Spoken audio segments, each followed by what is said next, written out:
کہ ہمیں قرآن و حدیث کے مطابق زندگی گزارنے کے لیے بے شمار انبیاء کرام اس دنیا پر بھیجے گئے. ان میں سے ہمارے آخری نبی، آخری کڑی امام الانبیاء پر بے شمار درود و سلام کا پھول نچھاور ہو. آمین. اللہم صلی علیہ وبارک علیہ. محترم سامعین کرام، نوجوانان نظام، پردہ نشین، خواتین اسلام،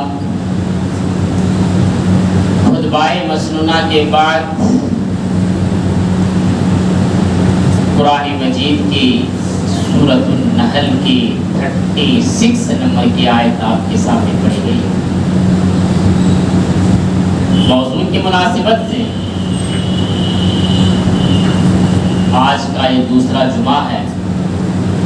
عنوان آپ حضرات کو تو معلوم ہی ہوگا، توحید سب سے بڑی دولت ہے.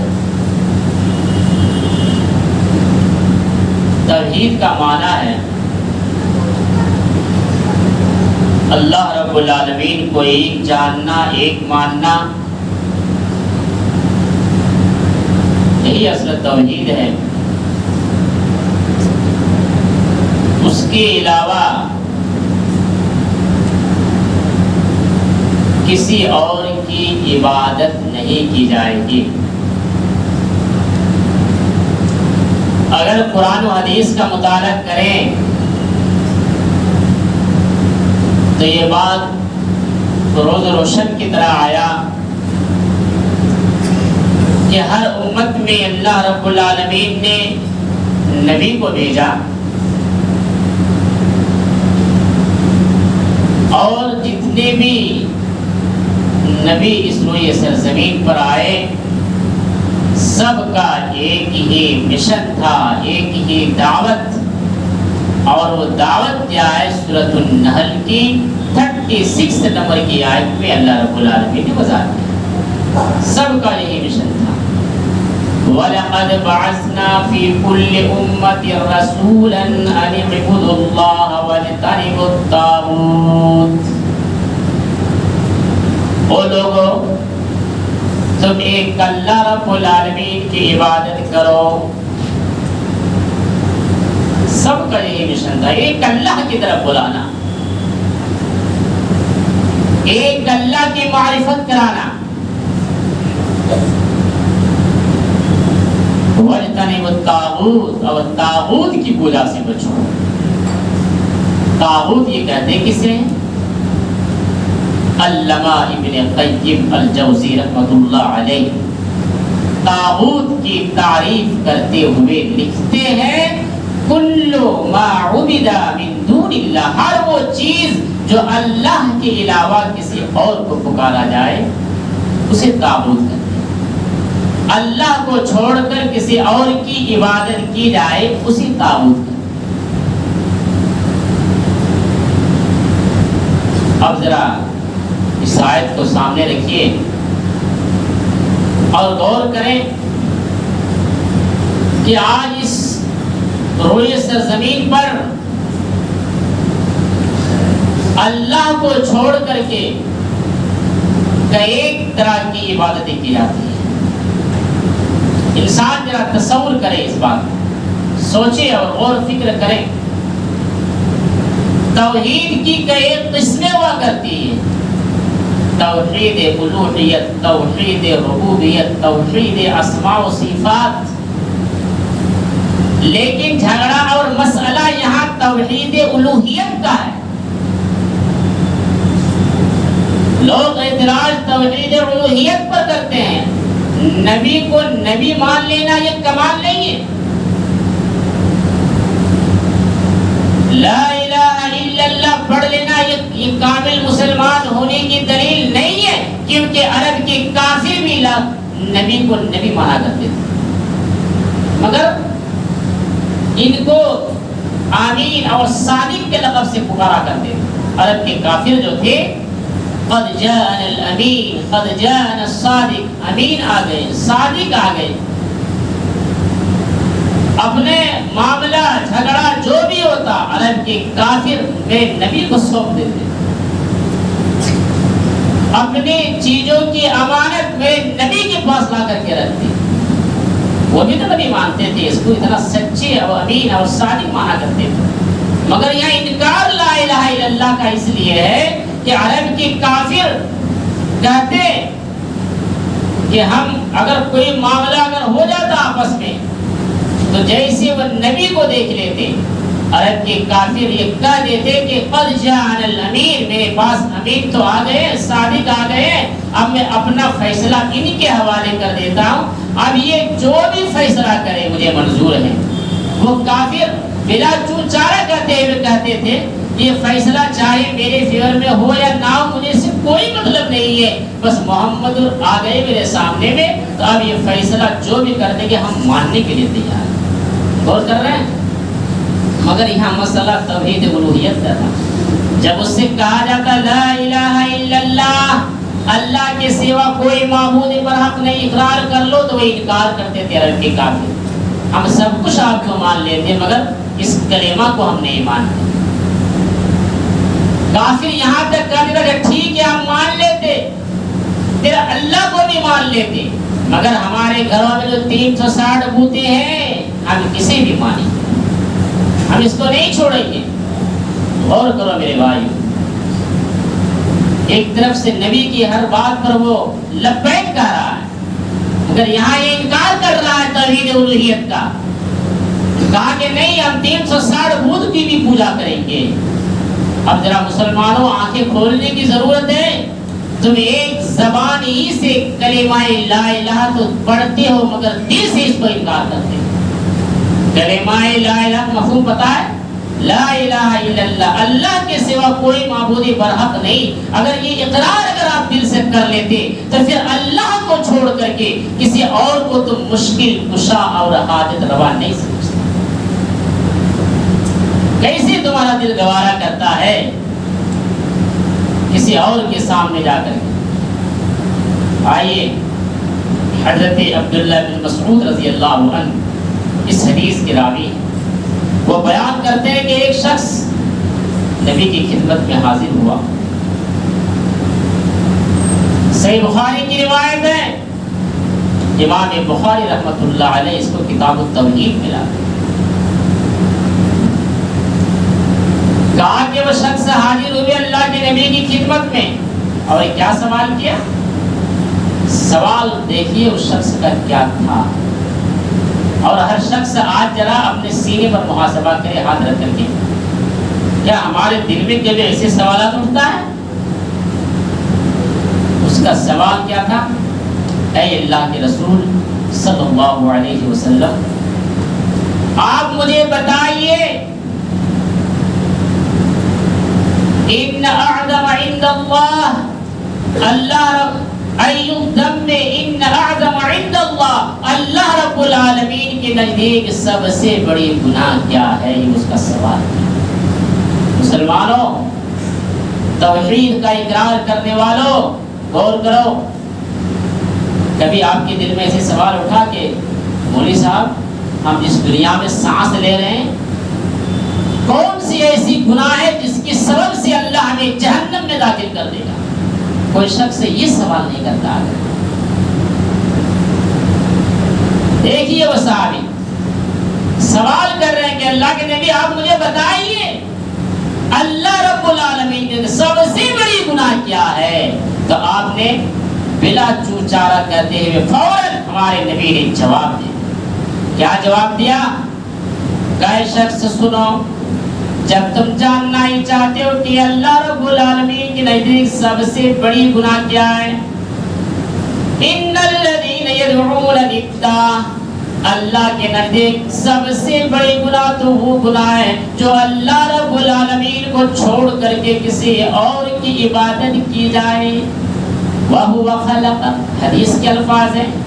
اے لوگوں غور کرو، جو اللہ کو چھوڑ کر کے کسی اور کو شریک ٹھہراتا، اپنا مشکل کشا اور حاجت روا بناتا ہے، یہاں اللہ کے نبی جواب دے رہے ہیں وَهُوَ خَلَقَ، حالانکہ وہی اللہ ہے جس نے تم کو پیدا کیا ہے، وہی اللہ ہے جس نے تمہیں آنکھ بھی دی ہے، وہی اللہ ہے جس نے تمہیں سننے کے لیے سماعت یعنی کان بھی عطا کیا ہے، وہی اللہ ہے جس نے تمہیں دنیا میں زمین میں چلنے کے لیے دو پیر دے دیے ہیں، وہی اللہ ہے جس نے تمہیں صحیح سلامت ایک پورے انسان کے ڈھانچے میں ڈال دیا ہے، الذی خلقک فسواک فعدلک فی ای صورت ما شاء رکبک، وہی اللہ ہے جس نے تمہیں جس طریقے سے چاہا ہے انسان کی شکل میں تجھے بنا دیا ہے۔ یہ سورہ انفطار میں اللہ رب العالمین نے جواب دیا ہے۔ میرے بھائیو ذرا غور کرو، اگر اللہ رب العالمین اگر ہمیں چاہتا تو کانا بنا کر کے دنیا میں پیدا کر دیتا،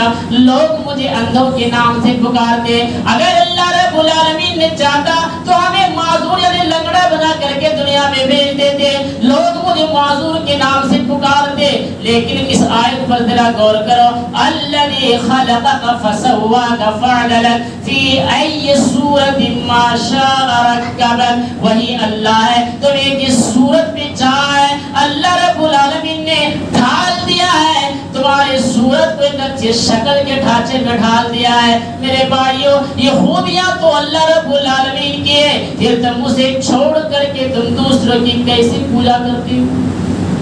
غور کرنے کی بات ہے۔ وہ شخص کہنے لگا اے اللہ کے نبی، اب مجھے اللہ کی معرفت سمجھ میں آ گئی، اب مجھے اللہ کی معرفت سے واقف ہو گیا ہوں، یعنی مسئلہ کلیئر ہے کہ ہمیں اسی اللہ ہی کی عبادت کرنی چاہیے، اس کے علاوہ کسی اور کی نہیں کرنی چاہیے۔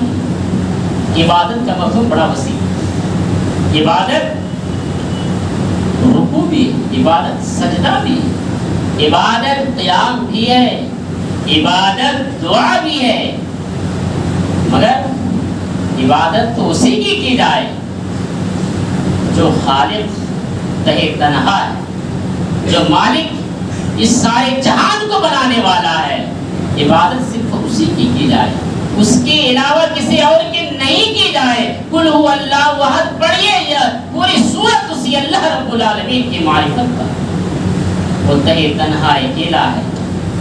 میرے بھائیو غور کرنے کی بات یہ ہے عبادت۔ آج ہم جس کے سامنے جا کر کے جھک جاتے ہیں، جس کے سامنے جا کر کے سجدہ ریز ہو جاتے ہیں، جس کے سامنے جا کر کے اپنے مشکل کشا اور حاجت روا سمجھنے لگتے ہیں، وہ نہ جانے کن حالت میں ہے۔ انسان کی خوفیاں شیطان نے اس قدر خفت کر دیا ہے کہ اسے اپنے رب کی معرفت سے بھی واقف کہ ہمارا اللہ کون ہے، وہ صحیح سے اللہ کو بھی نہیں جان پائے کہ اللہ ہے کیا۔ پانی برسا رہا ہے، سب کچھ آنکھوں سے دیکھ رہے ہیں، اللہ کی نشانیاں۔ وہ سورہ ال عمران کی آخری رکوع پڑھی، اس میں اللہ کی تخلیق کے بارے میں نقشہ کھینچا ہے، اس کی معرفت خوبیاں بیان کیا ہے۔ ان فی خلق السماوات والارض واختلاف اللیل والنہار لآیات لأولی الالباب الذین یذکرون اللہ قیاما وقعودا وعلی جنوبہم ویتفکرون فی خلق السماوات والارض ربنا ما خلقت هذا باطلا سبحانک فقنا عذاب النار۔ سورہ عمران کی آخری 10 رکوع پڑھتے چلے جاؤ میرے بھائیو، اللہ رب العالمین کی معرفت سے تم واقف ہو جاؤ گے۔ عقل مندوں کے لیے بڑی بڑی نشانیاں ہیں۔ اب یہاں اللہ رب العالمین بیان کر رہے ہیں کہ عقل مند کون لوگ ہیں؟ عقل مند تو وہ لوگ ہیں جو اپنے اللہ کی معرفت کو پہچانتے ہوئے رات کو وقت اڑ جاتا ہے اور سجدے میں بھی اللہ کے سامنے گڑ گڑاتے ہیں، رکوع میں بھی اپنے رب کو پکارتا ہے۔ عقل مند تو وہ لوگ ہیں جو اپنے بستروں سے الگ تھلگ ہو جانے کے بعد بھی اپنے رب کے سامنے کھڑے ہو کر کے اپنے گناہوں کی معافی اور تلافی کراتے ہیں۔ اللہ نے ایسے لوگوں کو یہاں عقل مند کہا۔ آیت پڑھیے، توحید کی بڑی زبردست ہے، بڑی بڑی نشانیاں اللہ رب العالمین نے بیان کی اس کے اندر۔ بڑے افسوس کی بات ہے، اتنی نشانیاں دیکھنے کے باوجود بھی آج ہم صحیح طریقے سے اس مالک کو پکار نہیں پاتے۔ یہ ہمارے ایمان کی کمزوری ہے۔ اٹھائیے اس حدیث کو. صحیح بخاری کتاب التفسیر کے اندر اس حدیث کو لایا گیا.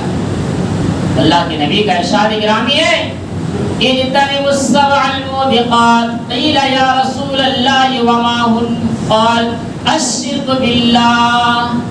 میرے نبی فرماتے ہیں او لوگوں 7 ہلاک کرنے والی چیزوں سے بچو. 7 ہلاک کرنے والی، ان میں سے سب سے پہلی چیز جو میرے نبی نے بتلایا وہ یہ ہے الشرک باللہ، اللہ کے ساتھ کسی کو کبھی بھی شرک مت کرو. اور کر رہے اللہ کے ساتھ شرک کرنے سے منع کیا گیا. اور یہی بات سورہ لقمان کے اندر بھی حضرت لقمان علیہ السلام نے بھی اپنے بیٹے کو نصیحت. لقمان حکیم کی اس ذرا یاد کرو. یا بنی لا تشرک باللہ ان الشرک لظلم عظیم. اے میرے بیٹے تم اس دنیاوی زندگی میں سانس لے رہے ہو. یا بنی لا تشرک باللہ، اے میرے بیٹے اللہ کے ساتھ کبھی بھی شرک نہ کرنا، کیونکہ ان الشرک لظلم عظیم، یہ شرک سب سے بڑی گناہ ہے. میرے بھائیو غور کرو، شرک کبھی بھی اللہ رب العالمین معاف نہیں کرتا ہے، کیونکہ قرآن جواب دیتا ہے اگر انسان انجانے میں کر لیا، اسے یہ اللہ کے معرفت کے بارے میں کوئی واقف نہیں ہے، انجانے میں اس سے کوئی گناہ سرزد ہو گیا ہے، لیکن اب اسے پتا چلا ہے، اب وہ سمجھ رہا ہے کہ نہیں ہم نے بہت بڑا ظلم کر لیا ہے، ہم نے گناہ کر لیا ہے. اب وہ اللہ کی بارگاہ میں آتا ہے اور استغفار کرتا ہے، گڑ گڑاتا ہے، توبہ کرتا ہے، یقیناً اللہ رب العالمین اسے بخش دیتا ہے. لیکن جان بوجھ کر کے جو انسان شرک کرتا ہے یہ شرک کبھی بھی معاف نہیں ہے. شرک سے اللہ رب العالمین نے اتنی سختی کے ساتھ روکا گیا ہے. قرآن جواب دیتا ہے وَإِن قُتِلْتَ أَوْ حُرِّقْتَ، تجھے قتل کر دیا جائے یا تجھے جلا دیا جائے یا تجھے بوٹی بوٹی کر دیا جائے یا تجھے کینے کینے کر دیا جائے، او لوگوں تم کینے کینے ہونا گوارا کر لینا، تم بوٹی بوٹی ہو جانا گوارا کر لینا، مگر اللہ کو چھوڑ کر کے کسی اور کے سامنے سجدہ ریز مت ہونا. شرک مت کرنا، اللہ کو چھوڑ. اپنے پر بوٹی بوٹی کروا لو یہ تمہیں گوارا ہے، کینے کینے کرا لو یہ تمہیں گوارا ہے، مگر اللہ کو چھوڑ کر کے کسی اور کے سامنے جھکنا مت. یہ قرآن جواب دے رہا ہے وَإِنْ قَتَلْتَ أَوْ حُرِّقْتَ، تجھے قتل کر دیا جائے یا جلا دیا جائے تو اپنے آپ کو گوارا کر. اتنے خطرناک گناہ ہے میرے بھائی شرک. اور ایک شرک بتاؤں، لوگوں نے اتنی میرے نبی کو یہ کبھی نہیں کہیں گے اعلیٰ حضرت، جملے پر ذرا غور کریں. میرے نبی کو ذرا کہیں گے حضرت، اور 100 سال پہلے ذرا چلے جاؤ، یہ اگر اپنے بزرگوں کے نام میں لیتے تو اعلیٰ حضرت. میرے بھائیو غور کرو، یہ اعلیٰ حضرت یہ بھی بہت بڑے شرک کی بو آ رہی ہے. پتا ہے آپ کو اعلیٰ کسے کہا جاتا ہے؟ آؤ آپ کو بھی اچھی طرح سے معلوم ہوگا، اگر آپ کو نہیں تو آج اس منبر رسول سے معلوم کر لو کہ اعلیٰ کسے کہا جاتا ہے. سبح اسم ربک الاعلیٰ، پاک ہے وہی اللہ. میرے بھائیو سب سے اعلیٰ تو وہ اللہ ہے، لیکن تم نے اس اللہ کو بھی چھوڑ کر کے تم نے بزرگوں کو اعلیٰ بنا دیا ہے. میرے نبی کو کہیں گے حضرت، اور میرے نبی سے بڑھ کے رکھتا اس کا مقام ہے اعلیٰ حضرت.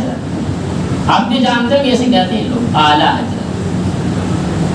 یہ بہت بڑی شرک ہے میرے بھائی، بچو اس سے. یہی بو آپ کو جہنم کی خاک میں لے جائے گی، کیونکہ یہی گمراہ تباہی ہے. جواب دیتا ہے اللہ کے نبی کا فرمان ہے. اب ہر خطبوں کے آخر میں شروعاتی میں اور آخری میں جملے سنتے ہوں گے کل بدعۃ ضلالہ وکل ضلالۃ فی النار. یہ خطیب لوگ بیان کرتے ہوں گے، آپ نے بھی سنتا ہوں. یہ گمراہی ہے اور یہ دلدل میں لے جانے والی میرے بھائیوں، اور یہی گمراہی آپ کو جہنم کے سب سے خاک میں پہنچائے. بڑے افسوس کی بات ہے کہ انسان کیا کہہ رہا ہے. میرے نبی کی تعریف میں تو غیروں نے بھی بڑی بڑی کتابیں لکھی ہیں. غیروں تو چھوڑو، اپنوں نے یہاں تک پہنچا دیا ہے. کسی نے تو یہاں تک لکھ دیا، اس کے اوپر اتنی تعریفیں کی ہے کہ اعلیٰ جو ہے یہ تو ہے اعلیٰ. اعلیٰ سے پہلے بھی جو جملہ لگایا ہے ابو الاعلی، یعنی اللہ کے بھی باپ، نعوذ باللہ من ذالک۔ ابو میرا تو باپ ہوتے نا، والد۔ ابو الاعلی حضرت، یعنی رب کی بھی کوئی باپ ہے کیا؟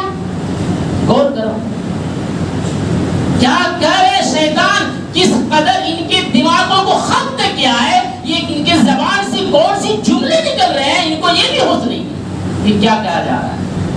رب کے اوپر بھی بنا دیا ایک باپ، لگتا ہے کہ اللہ کا کوئی باپ ہے۔ توبہ کرو مسلمانوں جو ایسے جملے نکالتے اس کے لیے۔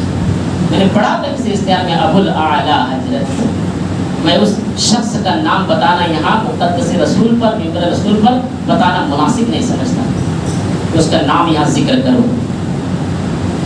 میں صرف اصلاح کے لیے جملے بتا رہا ہوں کہ یہ بھی غلط ہے، شرک ہے، یہ بہت خطرناک ہے۔ جو نبی ساری کائنات کے لیے، دنیا والوں کے لیے رحمت للعالمین بنا کر کے بھیجا گیا ہے، کیا میرے اس نبی سے بڑھ کے زیادہ مقام ہو سکتا ہے؟ اس نبی کے لیے بھی یہ جائز نہیں کہ اعلیٰ حضرت، اور جسے پیشاب کرنے کے بعد کس طریقے سے پانی لیا جائے وہ طریقے نہیں معلوم، اور اس کے لیے جملے لگایا جاتا ہے اعلیٰ حضرت۔ توبہ کرو مسلمانوں، گڑ گڑاؤ اپنے نام شرمندگی کو، صبح اللہ رب العالمین کی بات پکڑے جاؤ گے۔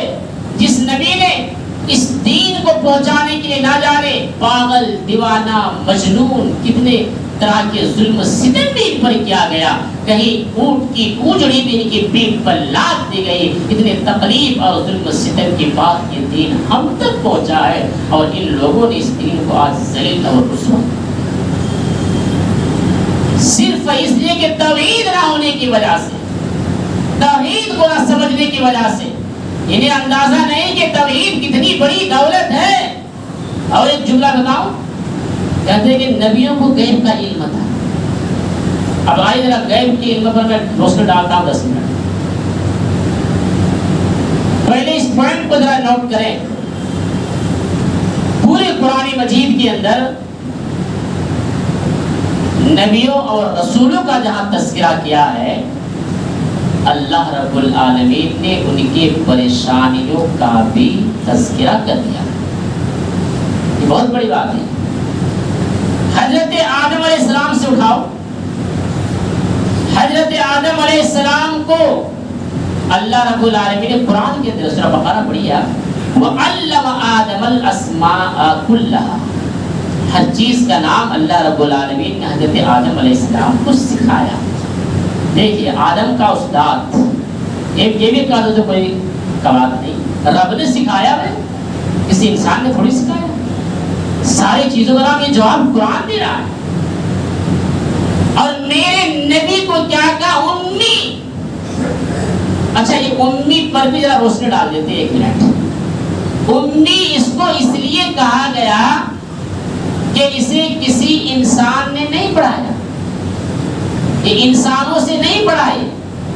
مثال کے طور پر ہم کسی کو پڑھا رہے ہیں، میری پڑھائی تھوڑی دیر کے بعد وہ بھول سکتا ہے، کیونکہ انسان کو پڑھا رہا ہے۔ ابھی 12:30 بجے سے لے کر کے میں آپ کے سامنے کھڑے ہو کر کے تقریر کر رہا ہوں، ابھی سلام پھرنے کے بعد میں پوچھوں گا کسی بھی شخص سے یہاں کہ میں نے اس پون گھنٹہ میں کیا کیا باتیں بتایا ہے، اب شروع سے لے کر کے ہو اسی طرح نہیں بتا پائیں گے، یہ میری دعویٰ ہے۔ کیونکہ ایک انسان کا پڑھایا ہوا ہے، یہ انسان کا بتلایا ہوا ہے، انسان بھول سکتا ہے۔ اور میرے نبی کو یہاں اس لیے امی کہا گیا ہے کہ میرے نبی یہاں کسی انسان سے نہیں پڑھا ہے، اس کو تو اللہ رب العالمین نے ڈائریکٹ پڑھایا ہے۔ غور کرو اس جملے پر، ذرا غور کرو۔ ایک تو ہوتا ہے کہ انسان سے پڑھتا ہے، الف با تا سا سے لے کر کے یاد تک، میرے نبی نے یہاں تک اقرا بسم ربک الذی خلق خلق الانسان من علق، اور قرآن یا جواب دے رہا ہے سورۃ الاعلی پڑھو۔ اللہ رب العالمین نے میرے نبی کو پڑھایا، سنقرئک فلا تنسا، اے نبی ہم آپ کو ایسے پڑھا دیں گے کہ آپ کبھی بھی بھولیں گے نہیں۔ غور کر رہا ہے، تو میرے نبی کو پڑھانے والا بھی اللہ رب العالمین کہ اے نبی ہم تمہیں ایسے پڑھا دیں گے کہ سنقرئک فلا تنسا، آپ کبھی بھولیں گے نہیں۔ انسان کا پڑھایا بھول جاتا ہے، مگر جس کو اللہ پڑھا دے بھائی، کیا وہ کبھی بھول سکتا ہے؟ وہ نہیں بھول سکتا۔ تو یہاں نبی کو اللہ نے پڑھایا. اور وہی بات حضرت آدم علیہ السلام سے شروعاتی آدم کہا کہ آدم، اب جو لوگ علم غیب کرتے ہیں کہ نبیوں کو علم غیب ہے، سنے وہ کان کا تالا توڑ کر کے. اللہ رب العالمین نے جب یہاں حضرت آدم علیہ السلام کو منع کر دیا کہ تو اس پیڑ کے قریب مت جانا، اگر تم وہاں جاؤ گے تو ذلیل اور رسوا ہو جاؤ گے، تجھے یہاں سے دھتکار کر کے نکال دیا جائے گا.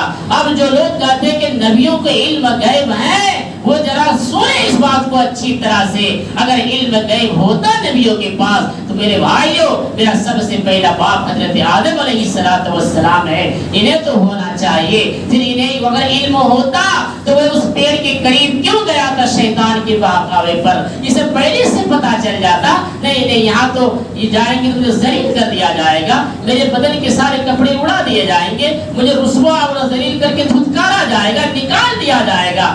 اسے علم نہیں تھا تب تو وہاں تک پہنچ گئے. اس کے کھوپڑے کو شیطان نے پیشاب پلا پلا کر کے اس کے اندر خبت کر دیا ہے کہ اسے پتا نہیں کہ علم غیب تھا. اور آگے دیکھو، شیطان نے بہکایا یہ ہوگا وہ ہوگا، چلا گیا. واقعہ یہ لمبی موضوع بھی الگ ہے، میں اس کو نہیں لوں گا، میں صرف اشارہ کر رہا ہوں. اس نبی سے بھی دیکھو یہاں علم غیب نہیں تھا. حضرت نوح علیہ السلام کو لے لو، جس کو آدم ثانی کہا گیا ہے، لمبی عرصہ زندگی پانے کے باوجود بھی جب حضرت نوح علیہ السلام نے دیکھا کہ ان کا بیٹا پہاڑ کے اوپر چڑھا ہوا ہے، زمین پر پانی، اوپر بھی پانی، اور وہ اپنے آنکھوں سے اپنے بیٹا کے تباہی کا منظر دیکھ رہا ہے.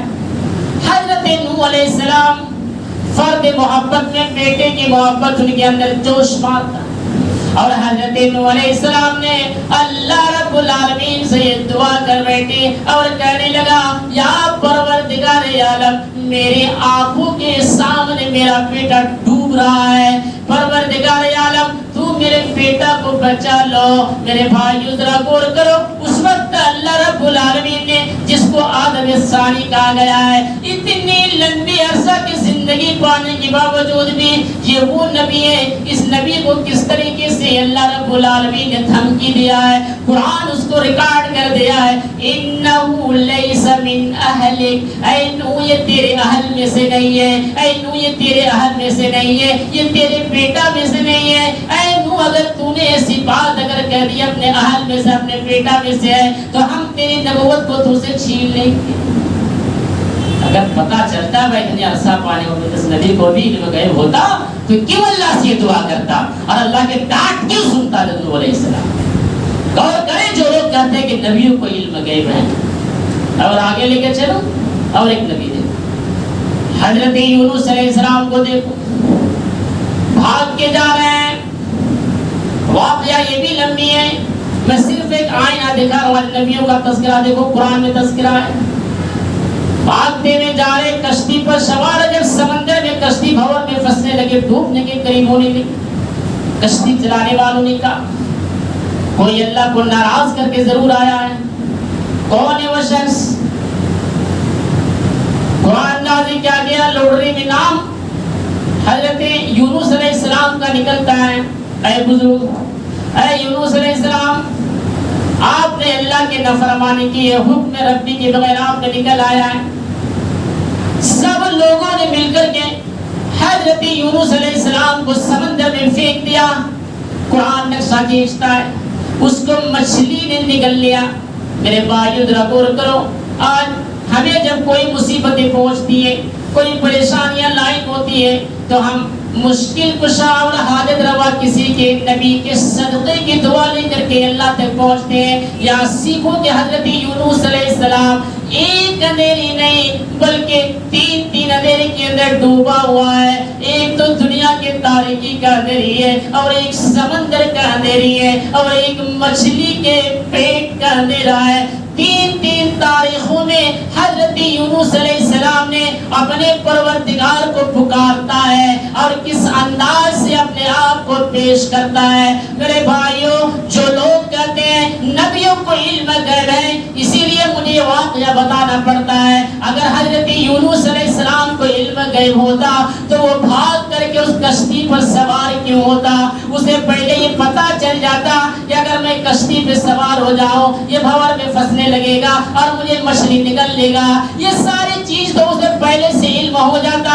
یہ واقعہ ہمیں بتلا رہا ہے کہ حضرت یونس علیہ السلام کو علم غیب نہیں تھا، کسی نبیوں کے پاس علم غیب نہیں ہے۔ یہ علم غیب تو یہ اللہ رب العالمین کا حق ہے، یہ صرف اللہ کے اختیار میں ہے، اور اس روئے سرزمین میں کسی کے پاس علم غیب نہیں ہے۔ حضرت یونس علیہ السلام اب جو دعا کر رہے ہیں وہ دعا قرآن ریکارڈ کرتا ہے، لا الہ الا انت سبحانک انی کنت من الظالمین۔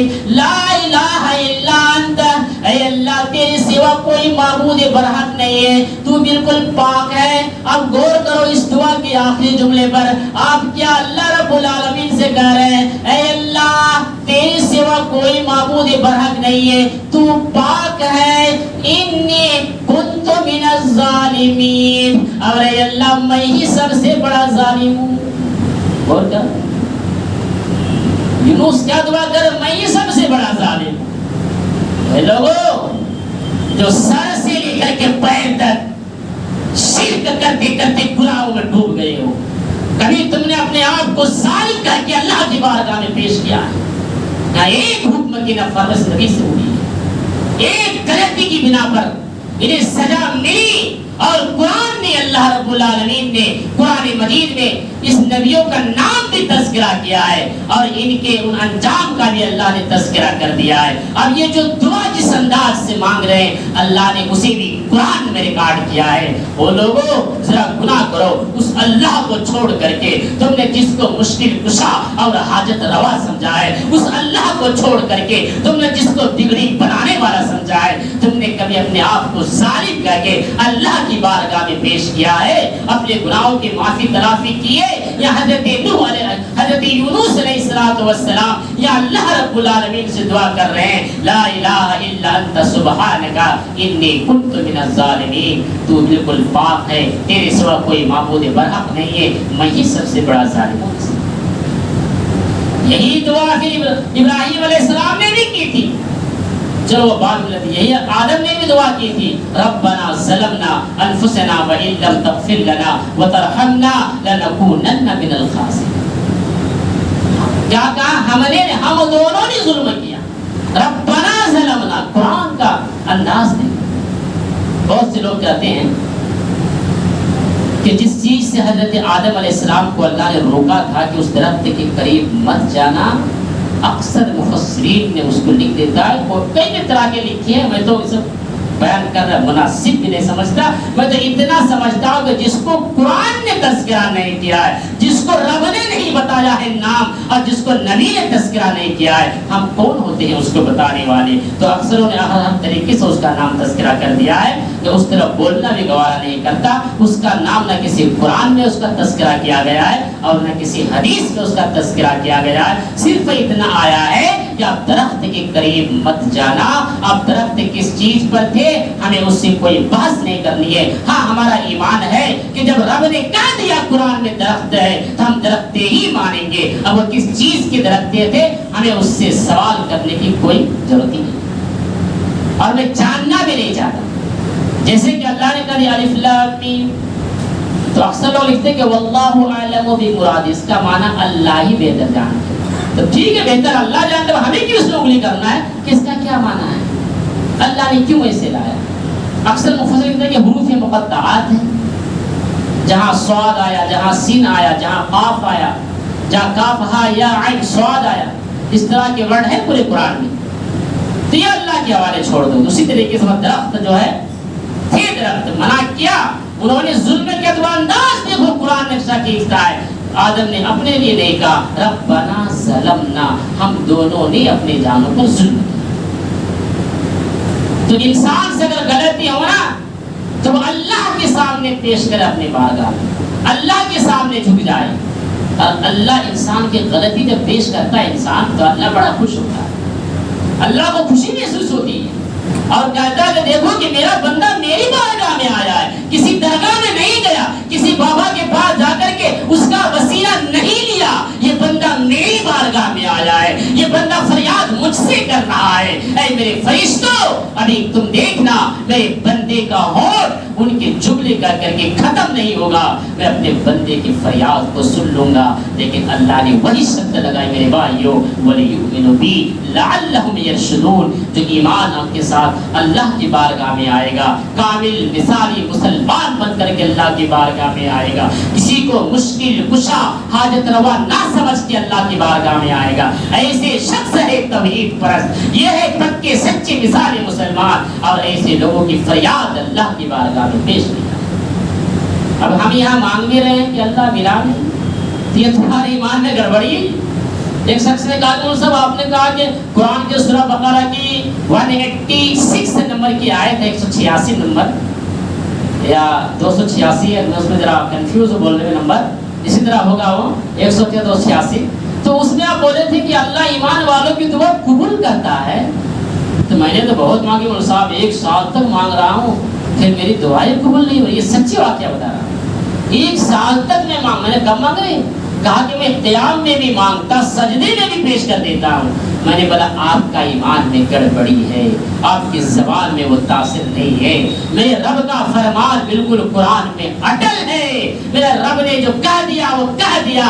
آپ جب مانگ رہے ہو تو آپ کے دل میں خیال ضرور آتا ہوگا کہ پتہ نہیں قبول ہوگا, ہاں ایسا ضرور آتا ہے, اس لیے تمہارے ایمان میں گڑبڑی ہے. کامل ایمان والے مثالی مسلمان جب وہ نماز کے لیے بھی کھڑا ہوتا ہے تو اس کے دل میں نبی کی حدیث گنگناتا ہے کہ چلو میں اب اللہ کی بارگاہ میں کھڑا ہوں, میں اگر اللہ کو نہیں دیکھ رہا ہوں تو گویا کہ اللہ مجھے دیکھ رہا ہے. یہ نیت کر کے جو اللہ کی بارگاہ میں کھڑا ہوتا ہے, میں اللہ کی بارگاہ میں پیش کر رہا ہوں اور مجھے یقین ہے اللہ تعالیٰ میری فریاد کو سنے گا اور اللہ تعالیٰ ہی قبول کرنے والا ہے. جب یہ توکل اور اعتماد جب تم ایمان کے ساتھ آؤ گے تو اللہ تعالیٰ تمہاری فریاد کو سنتا ہے. تمہیں تو ایمان ہی پکا نہیں ہوا ہے. تم اگر وہ عمل کرتے ہو, رات کی قیام سجدوں میں مانگتے ہو, تو ایک قیام کرنے والا کبھی دوسروں کے سامنے بیان نہیں کرتا ہے کہ مولوی صاحب میں رات کو تہجد پڑھتا ہوں, میں سجدوں میں دعا کرتا ہوں. ارے رات کو تہجد پڑھنے والے کہ جو مثالی مسلمان ہوتا ہے اس کی سوچ تو یہی ہے کہ میری عمل صرف اللہ جانے اور میں جانوں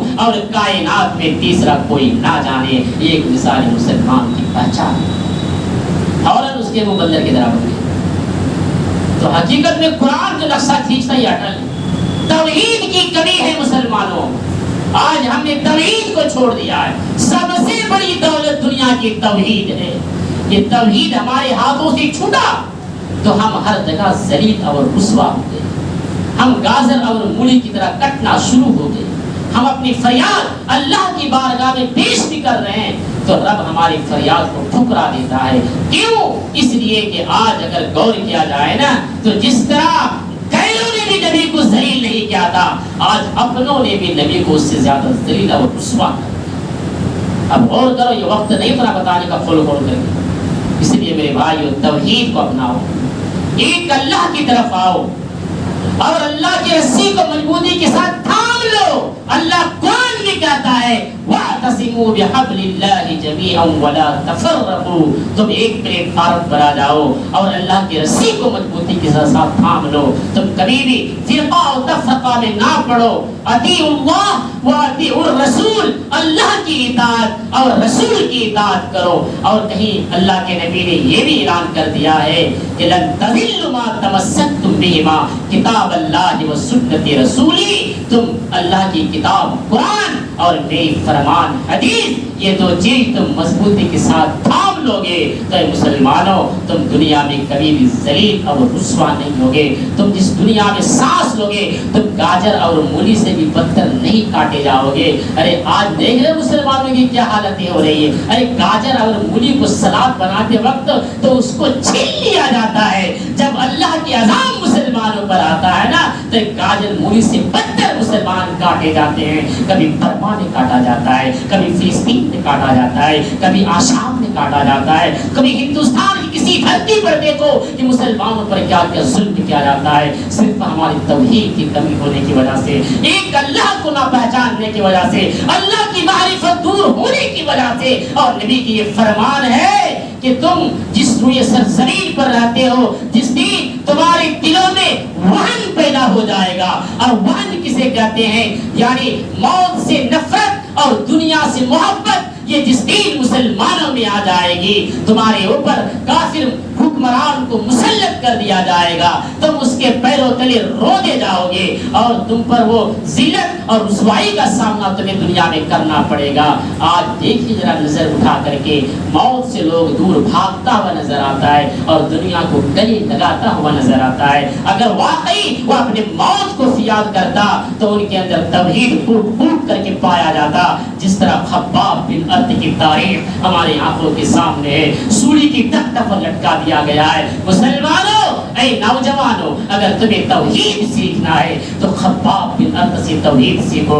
سولی کی تخت پر لٹکا ہوا ہے اور مکے کے ظالموں نے کہا، اے خباب کوئی شرک نہیں، کوئی کفر نہیں، اے خباب تجھے سولی کے تخت سے اتار دیا جائے گا، اے خباب تم موت کو اپنے آنکھوں سے دیکھ رہے ہو، تمہیں آزاد کر دیا جائے گا، صرف تمہارے ہونٹ کو ہلانے کی ضرورت ہے، صرف تمہیں اپنے زبان سے ایک جملے کہنے کی ضرورت ہے، اور وہ جملے کوئی شرک نہیں ہے، کوئی کفر نہیں ہے، تم صرف اتنا کہہ دو خباب تم جس سولی کے تخت پر بیٹھے ہو، کاش کہ آج یہاں محمد بیٹھے ہوتے تو کتنا اچھا ہوتا، یہ جملہ خالی تم کہہ دو، ہم تجھے موت سے آزاد کر دیں گے۔ اے نوجوانوں، سنو توحید کسے کہتے ہیں، اے نوجوانوں سنو ایمان کی دولت جس کے پاس آ جاتا ہے نا، وہ دولت کوئی دنیا کی طاقت اسے چھین نہیں سکتا ہے۔ خباب نے اپنے آنکھوں سے موت کو دیکھ رہا ہے، جلاد رسی کو کھینچنے کے لیے تیار ہے، اور خباب ایسی سولی کی تخت پر بیٹھ کر کے چیختے ہوئے اعلان کر رہا ہے، اے مکے کے ظالموں، تم ایک خباب کی بات کر رہے ہو، تم ایک جان کی بات کر رہے ہو، اے تم ایک سولی کی جان کی بات کیا پرواہ؟ اگر اس سولی کے تخت پر ایک خباب نہیں، اگر لاکھوں خباب بھی محمد کی جان پر قربان کرنے کے لیے تیار ہے، مگر ایک جملہ اپنے زبان سے کہنے کے لیے گوارا نہیں ہے کہ سولی کے تخت پر میرے نبی کو بیٹھا دیا جائے، تمہیں جو کرنا ہے ظالم کر لو، مجھے کوئی پرواہ نہیں ہے۔ یہ توحید ہے، یہ ایمان ہے، جس کے اندر توحید آ جائے وہ اپنی دولت کو چھونا نہیں چاہتا ہے میرے بھائیوں۔ اور ایک آخری بات، اپنی بات ختم کر دوں گا، وقت لمبی ہو چکی ہے۔ حضرت جب فرعون نے توحید سیکھنا ہے تو موسیٰ کی ماں سے سیکھو۔ جب فرعون نے لڑکوں کو قتل کرنا شروع کر دیا تھا تو فرعون کی ماں موسیٰ کی ماں کہنے لگی، ہائے اللہ اب کیا ہوگا؟ فرعون نے تو اولاد کو قتل کرنا شروع کر دیا ہے۔ اللہ رب العالمین نے کیا کہا، اے موسیٰ کی ماں تو اسے سمندر میں ڈال دے۔ کہا اللہ، جب موسیٰ کی ماں نے دیکھا سمندر کی موج کو لہراتی ہوئی، کہا پروردگار عالم اپنی جگر کے ٹکڑے کو میں کیسے سمندر میں ڈال سکتی ہوں؟ کہا اے موسیٰ کی ماں، تجھ سے میں نے موسیٰ مانگا ہے، جب میں تجھ سے واپس، جب تم مجھ سے مانگو گے نا موسیٰ تو میں تجھے کلیم اللہ بنا کر کے واپس کروں گا۔ یہ تقویٰ دیکھو میرے بھائیو، اور ایک جملہ اتنا ہی سننا تھا اور صندوق کی بنا کر کے لکڑی کی حضرت موسیٰ علیہ السلام کو سمندر میں ڈال دیا گیا۔ یہ تھی توحید۔ جب اللہ نے قرآن میں ایک جگہ نہیں، کہیں ایک جگہ شرک سے آگاہ کیا گیا ہے اور کہیں ایک جگہ لوگوں کو اس سے منع کیا گیا ہے، ورگلایا گیا ہے۔ ہم کتنے ایسے آیتیں سنتے آ رہے ہیں، ہمارے کانوں میں جو تک نہیں رکھتا ہے، ہمارے دل میں تھراہٹ تک تاری نہیں ہوتی ہے، صرف شیطان ہمیں حاوی کر چکا ہے۔ اس لیے میرے بھائیو، اللہ رب العالمین کی خوف رکھتے ہوئے، ان کے ڈر رکھتے ہوئے اب اللہ رب العالمین سے پناہ مانگیے اور یہ دعا کریں کہ پروردگار عالم، اب تک ہم بہت سی باتوں سے ناشنا تھے، مجھے بہت سی باتیں معلوم ہو چکی ہے، پروردگار عالم تو مجھے عمل پیرا ہونے کی توفیق عطا فرما۔ اللہ رب العالمین سے یہ بھی دعا کرتے چلے کہ بار العالمین ہمیں ایک اور نیک بنا دے۔ پروردگار عالم سے یہ بھی دعا کرتے چلے کہ یا پروردگار عالم، جب میرے خاتمہ ہو تو ایمان اور توحید پر خاتمہ ہو اور زبان پر لفظ لا الہ جاری ہو، ایک کلمہ پڑھنے کی نصیب عطا فرما۔ آمین۔ بارک اللہ لنا ولکم فی القرآن العظیم ونفعنا